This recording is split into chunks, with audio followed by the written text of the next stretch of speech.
এটা আছে, দেখবেন যে বাবা মা সুন্দর নাম রেখেছে আবু বকর, ওকে ডাকে বকইরা, আছে না এরকম? তারপর নাম রেখেছে ধরেন আব্দুল কুদ্দুস, ওকে ডাকে, নাম রেখেছে আব্দুল ওয়াক্কাস, ওকে ডাকে। এই বিকৃতি আপনি করতে পারবেন? কারণ কিয়ামতের দিন আপনার নাম ধরে আপনার বাবার নাম ধরে ডাকা হবে। তুদআউনা ইয়াউমাল কিয়ামাতি বিআসমাইকুম ওয়া আসমাই আবাইকুম। কিয়ামতের দিন তোমার নাম, তোমার বাবার নাম, যখন আপনাকে ডাকবে ফেরেশতারা, আপনার নাম এবং আপনার বাবার নাম ধরে ডাকা হবে। এজন্য রাসূল সাল্লাল্লাহু আলাইহি ওয়াসাল্লাম বলেন ফাআহসিনু আসমাক, তোমাদের নামগুলো সুন্দর রেখো, তাহলে সেই দিন ডাকবে বল্টুর ছেলে কল্টু দাঁড়াও, তখন এই কোটি কোটি মানুষের সামনে আপনি এই নাম নিয়ে দাঁড়াবেন আর লজ্জায় পড়বেন। আর যদি বলে আব্দুর রহমানের ছেলে আব্দুল্লাহ, আসো, কত সুন্দর। নামগুলো ভালো আলেম দিয়ে ক্রস চেক করে কনসালটেশন করে এরপরে রাখবেন। আর কাউকে মন্দ নামে কখনো ডাকা যাবে না, তার বংশের কোনো খারাপ কিছু দিয়ে তাকে ডাকা যাবে না। ধরেন একজনের বাবা ছিল চোর, কিন্তু তার সন্তান সে সৎ মানুষ হইতে পারে না, এখন বাবার কথা কি আপনি চোরের পোলা বলে ডাকতে পারবেন? আপনি ডাকবেন না, বলতে পারবেন না, কারণ সে তো ভালো। তাহলে নাম বিকৃত করা, মন্দ উপনামে ডাকা, এটা কবিরা গুনাহ। এটা আমরা কখনো করব? মনে থাকবে প্রিয় ভাইরা? আচ্ছা, 8 নম্বরে আল্লাহ তাআলা বলছেন ইয়া আইয়ুহাল্লাযীনা আমানু জিতানিবু কাসীরাম মিনায-যন, ওই বিশ্বাসীরা তোমরা ধারণা থেকে বেঁচে থাকো। ইন্না বা'দা-যন্নি ইসমুন, কিছু কিছু ধারণা আছে এটা পাপ। ধারণা, অ্যাজাম্পশন করে কথা বলা নিষেধ। ধারণার উপর বেস করে কথা বলা যাবে। অনেকে ধারণার উপর কথা বলে, বেশিরভাগ ধারণাই মিথ্যা হয়। ধারণার বেশিরভাগ কি হয়? সো আপনি ধারণা, বেসড অন ধারণা আপনি কোনো কথা বলতে পারবেন, মানে যেটাকে আমরা বাংলায় বলি আন্দাজে কথা বলা। বাংলা আমরা কি বলি? আন্দাজে আপনি কিছু বলতে পারবেন না, আপনাকে নিশ্চিত হইতে হবে। আমরা খালি চোখে যা দেখি, বাস্তবে ওই ঘটনা নাও হতে পারে এরকম। হোয়াট এভার উই সি, এটা রিয়েল সিনারি নাও হতে পারে, কিন্তু ভেতরে হয়তো এমন কিছু একটা আছে যেটা আমরা জানি না। এজন্য ধারণা করে কথা বলা নিষেধ ইসলামে। ওয়া ইন্না যান্না লা ইউগনি মিনাল হাক্কি শাইআ, আল্লাহ বলেন ধারণা কখনো সত্যের বিকল্প হতে পারে না। আপনাকে সত্যটা জেনে বলতে হবে, আপনি ধারণার উপর কিছু বলতে। আমরা এরকম সমাজে অনেক করি, অনেক আপনি পাবেন। দেখবেন যে ধরেন যে আপনাকে আপনার এক বন্ধু দেখলো, রিক্সা দিয়ে যাচ্ছেন, আপনার পাশে এক নারী বসা, তো সে অনেক কিছু খারাপ ধারণা করতে পারে। এরকম হয় না সমাজে? তেমন হতে পারে যে আপনি আপনার ছোট বোনকে নিয়ে বেরিয়েছেন, হতে পারে না? কিন্তু আপনি তো একটা ধারণা করে ফেললেন অন্য কিছু। বা আপনার ভাগ্নিকে নিয়ে বের হয়েছেন, আপনার খালাকে, আপন খালাকে নিয়ে বেরিয়েছেন কোনো কাজে, ডাক্তারের কাছে বা কিছু একটা হতে পারে।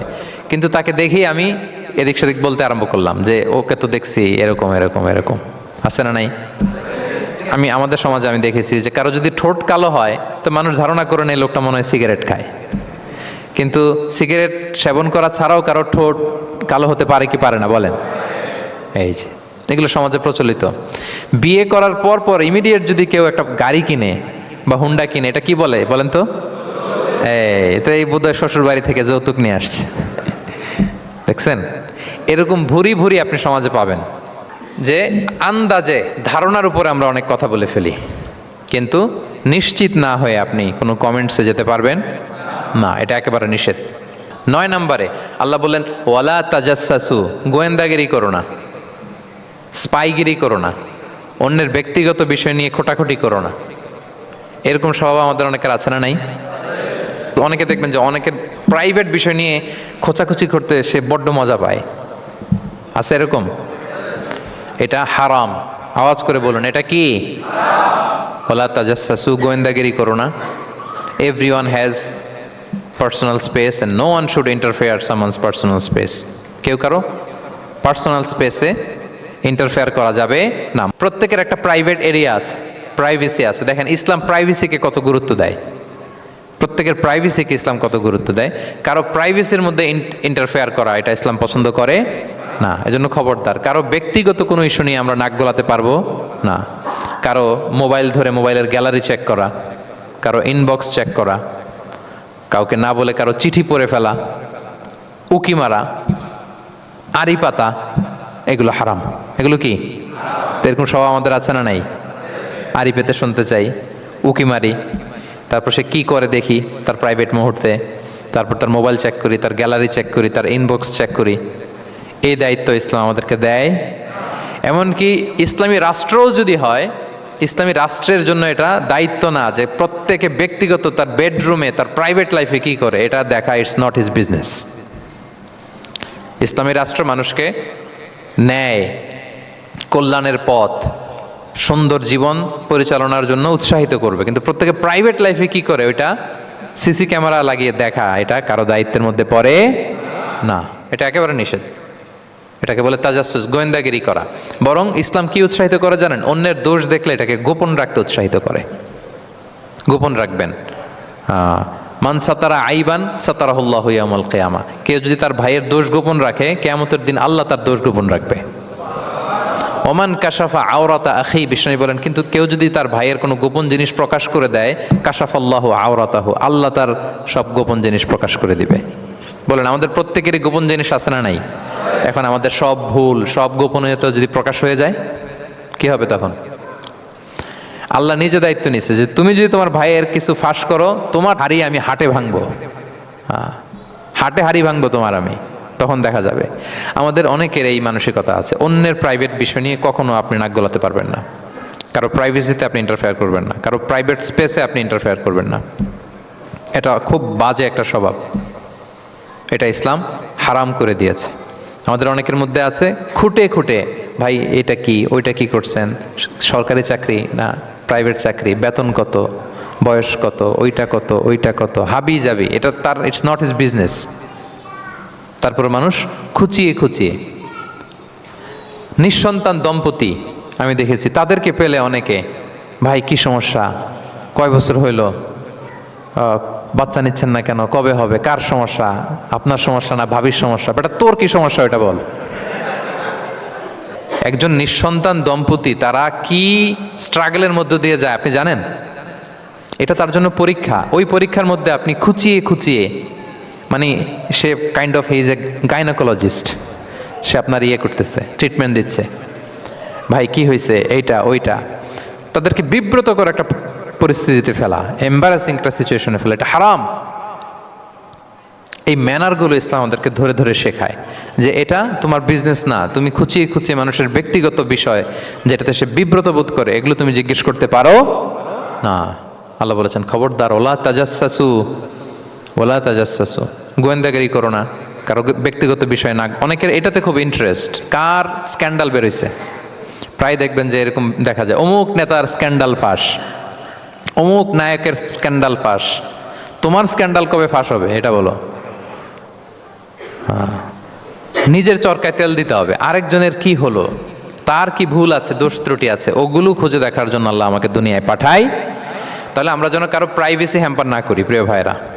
এটা ইসলাম আমাদেরকে উৎসাহিত করে, নির্দেশনা দেয় যে আমরা কারো প্রাইভেট কোনো ইস্যু নিয়ে নাক গলাবো না, ব্যক্তিগত বিষয়ে নাক গলাবো না, কারো দোষ দেখলে এটা আমি গোপন রাখবো।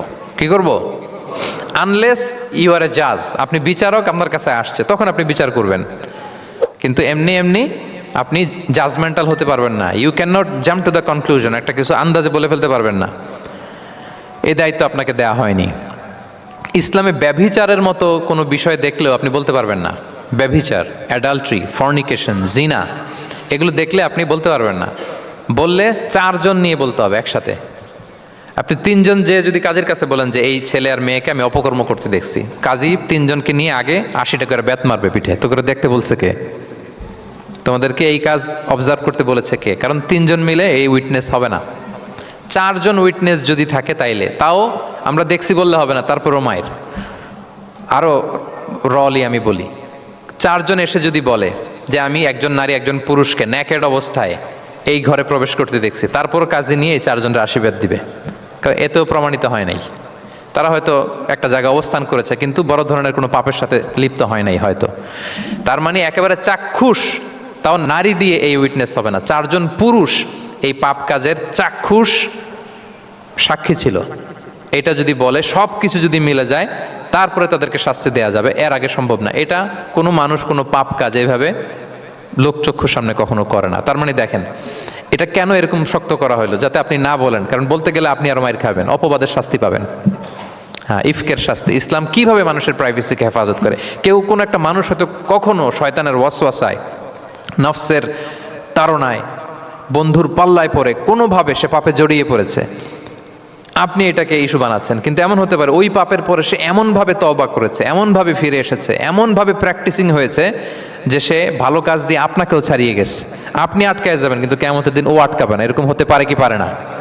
তো ওর পিছনে লাগছেন কেন আপনি? আপনি আপনার ইস্যু দেখেন, আপনি কতটা প্র্যাকটিসিং হতে পেরেছেন, আপনি কতটা শুদ্ধাচার আনতে পেরেছেন আপনার জীবনে, সেটা দেখতে হবে। এজন্য খবরদার, ওয়ালা তাজাসসু, গোয়েন্দাগিরি করো না, কারো প্রাইভেট বিষয় নিয়ে নাক গলাতে যেও না। সুবহানাল্লাহ, হোয়াট এ রিলিজিয়ান! কত সুন্দর আমাদের ধর্ম, হাউ লাকি উই আর! আমরা কত ভাগ্যবান যে আল্লাহ তাআলা এই ধর্ম আমাদেরকে দিয়েছেন, এমন বিধান আমাদের জন্য প্রেসক্রাইব করেছেন যেগুলো মানলে আমাদের সমাজটা একটা জান্নাতের বাগান হয়ে যাবে। তাহলে 9 নম্বর ছিল ওয়ালা তাজাসসু, গোয়েন্দাগিরি করুন। আজকে থেকে করবেন? কারো মোবাইল ধরবেন, আর গ্যালারি দেখবেন, কারে কি মেসেজ করছিল পড়তে যাবেন, গোপনে তার ড্রয়ার খুলে তার চিঠি পড়বেন, আড়ি পাতবেন, উকি মারবেন, কারো গোপন বিষয় নিয়ে ইন্টারেস্ট দেখাবেন? কথা বলেন না, দেখাবেন? এগুলো নিয়ে কোনো ইন্টারেস্ট আমরা দেখাতে পারবো না। গোয়েন্দাগিরি আমাদেরকে বাদ দিতে হবে। আল্লাহ আমাদেরকে বোঝার তৌফিক দান করুক। কয়টা গেল? আর একটা, লাস্ট নাম্বার। আল্লাহ বলেন, সর্বশেষ আল্লাহ বলেন, ওয়ালা ইয়াগতাব বা'দুকুম বা'দা, একে অপরের পরনিন্দা চগলখড়ি করো না। ইয়াগতাব মানে গীবা, গীবত করো না। আইয়ুহিব্বু আহাদুকুম আইয়াকুলা লাহমা আখিহি মাইতান ফাকারিহতুম, তোমরা কি চাও যে তোমরা তোমাদের মৃত ভাইয়ের গোশত ভক্ষণ করবে? মানে যে ব্যক্তি গীবত করে সে যেন তার মৃত মরা ভাইয়ের পচা গোশত খায়। গীবত করা, গীবত কাকে বলে? রাসূল সাল্লাল্লাহু আলাইহি ওয়াসাল্লাম বলেন, গীবত হচ্ছে যিকরুকা আখাকা বিমা ইয়াকরাহু, তোমার ভাইয়ের অনুপস্থিতিতে তোমার ভাই সম্পর্কে এমন কিছু বলা যেটা শুনলে সে অপছন্দ করে, এমন কিছু বলা যেটা শোনা সে পছন্দ করে না। তো এক সাহাবী বলেন, ইয়া রাসূলুল্লাহ আফারাআইতা ইন কানা ফি মা আকুল, হে আল্লাহর রাসূল, আমার ভাইয়ের মধ্যে যদি আসলেই সেই সমস্যাটা থাকে তাইলেও কি গীবত হবে? রাসূল সাল্লাল্লাহু আলাইহি ওয়াসাল্লাম বলেন, আরে তাইলেই তো গীবত হবে। ওই দোষ যদি থাকে, ওটা তার অনুপস্থিতি যদি বলে বেরো, তাইলেই তো গীবত হবে। আর ওই দোষ যদি না থাকে তাহলে তো অপবাদ হবে, এটা তো আরো বড় গুনাহ, ওটা তো বহতান। তাহলে এই গীবা, ইংরেজিতে বলে ব্যাক বাইটিং, ইংরেজিতে কি বলে? এই ব্যাক বাইটিং, চগলখড়ি বা পরনিন্দা, আরবিতে বলে গীবাত। এই গীবত আমরা করব না। কারো কিছু বলা থাকলে আপনি তাকে সরাসরি নাসিহাত করুন। আর দিন ওয়ান নাসিহা, দিন হচ্ছে উপদেশ দেয়া, শুভ কামনা করা, তার প্রতি শুভ কামনা করে আপনি তাকে বুঝান, সে হয়তো বুঝবে। কিন্তু আপনি তার অনুপস্থিতিতে তার নামে বাজে কথা, মন্দ কথা বলতে পারবেন? এটা অনেক বড় পাপ। একজনের ব্যাপারে আরেকজনের কান ভারী করা, ওর কথা ওর কাছে, ওর কথা ওর করে, এরকম করে সমাজের মধ্যে একটা গিরিঙ্গি লাগায়, আছে না নেই? এটা হারাম। রাসূল সাল্লাল্লাহু আলাইহি ওয়াসাল্লাম বলেন, মেরাজের রাত্রে আমি দেখেছি কিছু লোক, লাহুম আদফার মিন নুহাস, তাদের নখগুলো তামা দিয়ে তৈরি, নখর ধারালো, ইয়াখদাশুনা বিহা উজুহাহুম ওয়া সুদুরাহুম, তারা তাদের নিজের নখ দিয়ে নিজের গালের গোশত, বুকের গোশতগুলো টেনে টেনে ছিঁড়ছে। রাসূল সাল্লাল্লাহু আলাইহি ওয়াসাল্লাম জিবরাইল আলাইহিস সালামকে বললেন, মানহুম ইয়া জিবরিল, জিবরিল কারা এরা, এত বড় শাস্তি? জিবরাইল আলাইহিস সালাম বললেন, হুম আহলুল গীবা মিন উম্মাতিক, এরা হচ্ছে আপনার উম্মতের মধ্য থেকে তারা যারা গীবত করে। তারা কি করে? তাহলে এই গীবতের সাথে আমাদের কোনো সম্পর্ক, এটা থেকে আমাদেরকে বেঁচে থাকতে হবে, এটা করা যাবে না। আমরা অনেকে হালাল ওয়েতে গীবত করি। এইভাবে কিভাবে করে আমি বলি আপনাদের, এইভাবে শুরু করে, এইভাবে কি বলবো ভাই, বললে তো গীবত হয়ে যায়, তারপরও না বললেই না, একটু বলি। শুরুতে কি বললে তো, দেখছেন কিভাবে হালাল করে, বললে তো গীবত হয়ে যায়, এইভাবে স্টার্ট করে। বললে যদি গীবত হয়ে যায় এটা বলা যাবে? আওয়াজ করে বলেন, যেটা বললে গীবত হয়ে যাবে এটা বলা যাবে না। এই অভ্যাসগুলো থেকে আমরা আস্তে আস্তে ফিরে আসবো, ওগুলো আমরা আর বলবো। তাহলে মোট 10টা, কয়টা? এই 10টা যদি আমরা মেনে চলি, সমাজে আর কোনো অশান্তি থাকবে? বিশৃঙ্খলা থাকবে? হানাহানি